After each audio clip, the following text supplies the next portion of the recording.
What I've got in my hand right here is a retro game console, all handheld, and there are 15,000 plus video games in this bad boy.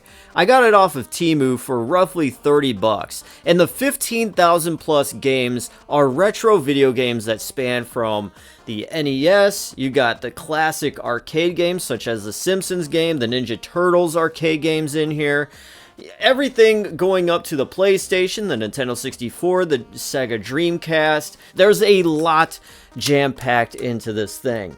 And it is all jam-packed via this teeny tiny little SD card. So while I played this thing, and the screen is very nice and everything, I was thinking, could I take all of the games that are in the card on this thing and play it on like my monitor on my PC, you know, just to have a more sit down enjoyable experience besides going like this? The answer is yes. Now, I'm not a computer genius, a guru by any stretch. So figuring out how to play the games on this little SD card took a bit of trial and error and poking around, but I finally found it. Yes, I have nerdy friends that could have told me easily, but, you know, I wanted to see what I could do and be proud of myself for figuring it out. And if you're just at a standstill and you're in the same predicament that I was, and you just want to play all the games that's on this on a larger screen, you have found the right video, because I will take you step by step as to what you will exactly need to play all the little games like this in a more convenient setting on your couch while you have it displayed on your big computer monitor. So anyways, what you will need is a computer, and then you will also need a micro SD adapter. So it's a full-size SD card, and you will take the micro SD card you got from the game console, and you will slide it right up in there. If I can get that in. It's always a problem. And then if your computer supports SD cards right into the thing, then that's awesome. But if you don't have that and you ran into the problem I did, which it just has USB ports, you will need this, the SD card USB adapter.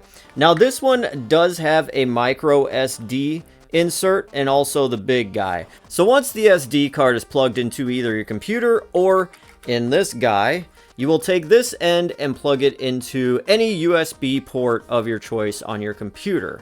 And last but not least, you will need a controller to play the video games once you get things rolling. There we go. You take this, plug this part into your computer as well. And since my computer is a Windows computer and Xbox, Microsoft, it all just like hooks up immediately. It's pretty cool how all that works. It's like magic. So now we have everything all set up and plugged in. The last thing we need to do is open up the computer and get to all the Hackerman typing and figuring things out. It's very easy. I'm making it sound crazier than what it is. And then we can enjoy all the video games we want. So let's get to it. All right. First, you want to go to retroarch.com and scroll down and click on Get Retroarch. Now, there are going to be pop-ups everywhere saying download here, download there. They are ads. Don't click on them. And you'll scroll all the way down until you see either download nightly or download stable. Nightly is more of a newer version, but they contain a lot of bugs. So you want to go with the download stable version, because you want to enjoy your gaming experience without any bugs. So once the startup wizard finally downloads into your computer, you are then able to open it up and install RetroArch into the setup wizard. And just click I agree, click next, just go through the whole thing, save it where you want to save it, and then hit install, and it will start doing its thing. Watch the green bar fill up. It's the funnest thing ever. And then once it's done, click finish, and that should put RetroArch into your computer. I have it put on my toolbar here, as you see, and click on it. Here we are at the main menu of RetroArch.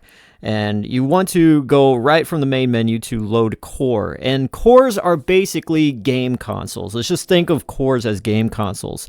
And you'll want to scroll all the way down. You do see some already preloaded. That's from me. You'll want to download a core and click on any of the cores that you need for whatever video game you are playing on, regardless if it's the Nintendo DS or the Super Nintendo, the Commodore, whatever. It's all on there. And you will see that there are different Nintendo, like 3DS cores here, for example. I will download every single one because some ROMs won't work on some cores. So just to get it all together, if trial and error one doesn't work, you want to use the other core. But you could kind of look here, as these are the ones I use for like NES games. I use Nestopia.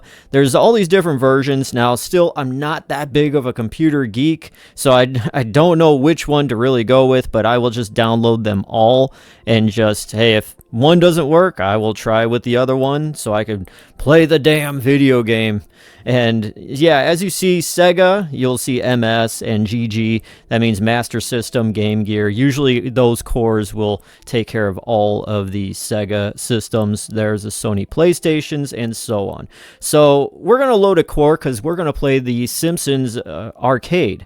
And usually I will click on the MAME and then click on Load Content, which is the game you are choosing. We'll go to the E drive because that's where the SD card is. We'll scroll down to the MAME folder that is in the SD, and there is Simpsons right there. And you'll want to click on the zip folder and hit Load Archive. And that should open things up so you can finally play whatever game. I'm playing The Simpsons, and it's just awesome to be able to play this game. No more begging for quarters from my mom or dad to play this game, and I will finally able to play it at my leisure and enjoy everything that this game had to offer 30 plus years ago. So it is absolutely awesome how to do this, and you could sit down and finally play all these old games. And there you have it. All the video games all at once. You just need a lot more time. Now, growing up as a kid, if I was able to see what I was able to do now, it's like heaven. Now, even me as an adult, it is still heaven. So have fun out there. It's probably one of the greatest things ever. I think, at least. So, and then when you're done, and you gotta take the video games on the go, you know, just pop that back out. Ah, there we go. Oh, I died. Anyways, the parting words I've got about this system and doing this whole thing that I showed you is, it doesn't have to be this precise thing. If you have games on any kind of SD card, this method should work, this technique, and so on and so forth. Anyways, I hope this helps you along your gaming journey. I am DJ Glowing Ice. Thank you all for watching. And if you like more tips and tricks and all kinds of other crap, make sure to keep it locked right here on Industrial Industries World Radio. And have a good rest of the day. Peace out.